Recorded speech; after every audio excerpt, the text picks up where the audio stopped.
Hey, you're back! Thank you for coming back. In this video, we're kind of doing a part 2 to my first takeaway video, but kind of not. This is kind of a, let's say, not so positive video. So I just want to give you a fair warning, but let's get right into it.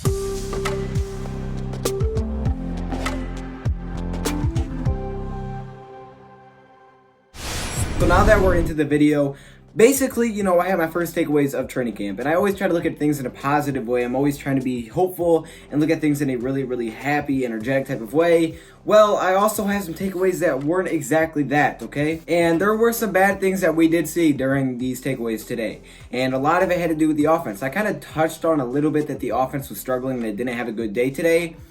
They didn't have a good day at all. Like, the offense was borderline terrible today. And you know what? I'm not too worried. I'll get into the reasons why I'm not too worried.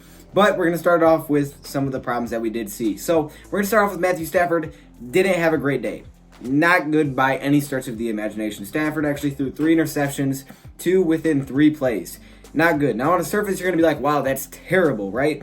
But then you have to take a look. Okay, now who's on his team? His offensive line has been struggling, and look at his weapons. He has Kenny Galladay, but with Danny Amendola and Marvin Jones Jr. not practicing, his wide receivers look like Chris Lacey, Andy Jones, Tom Kennedy, Tommy Lee Lewis, and Kenny Galladay still, like I said. Now, he does have some tight end options, but as we know, TJ Hawkinson's coming back. I'm not sure how healthy he is, but he is playing again, so that's a good sign. But first of all, you just have to take a look, okay? He doesn't have a lot of weapons, and the offensive line, like I said in the other takeaway video, is definitely struggling, but he didn't have a great day either himself, so I can't protect him from this. He didn't have a good day. His first interception was an overthrown pass to Tom Kennedy. It was a deep pass to Tom Kennedy. It was overthrown. Now you gotta remember, Tom Kennedy's 5'10", so I can see why he would do this. For me, 5'10", I think I'm 5'10". I think I'd be fine, right? Well, Matthew Stafford's like 6'3", so a lot of guys in the NFL are a lot taller than 5'10", so I can see why he would not be used to that. He overthrew his wide receiver and it was intercepted by the safety Chris Johnson. That was his first interception. Then he threw a completion to Tom Kennedy. Then he threw an interception again. So this was the second interception where he tried to fit it into a kind of tight window to Andy Jones, who was running a post route across the middle. Tried to squeeze it in there to Andy Jones. You know Stafford, he's got that big arm. Well, it was actually like kind of jumped in front of by the inside defender, and it was intercepted once again. The second interception by the man out of Central Michigan, Jahil Adai. I think this was the guy that I wanted Detroit Lions to bring in. Either way, that was Matthew Stafford's second pick. And then his third pick was actually a deflected pass, which he rolled out because the offensive line was struggling.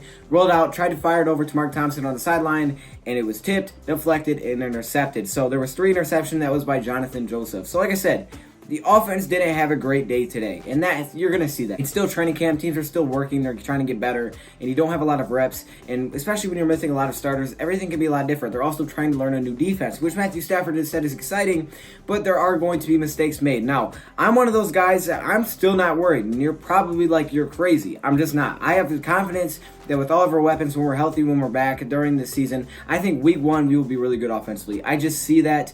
I don't think this stuff translates to the real season that much like you may think it does, and I think they're also playing a very basic vanilla type of offense. Like I said, they would. They're not going to give anything away. So if they're going to play the Texans, even if they don't play the Texans during the regular season, doesn't matter. They're still not going to give anything away. I'm pretty sure they're probably making it super, super simple, and that's where you see interceptions, because Matthew Stafford doesn't have a lot of good targets. He's going to be forcing passes that aren't there, and yes, that is Matthew Stafford's fault, but at the same time, that means I'm not very worried how this offense performs right now. Now, we also saw, like I said, the offensive line definitely struggled. J.J. Watt pretty much terrorized Rick Wagner today, and I didn't really say it like that in my first takeaway video. Look, I was trying to be positive, happy, upbeat, right?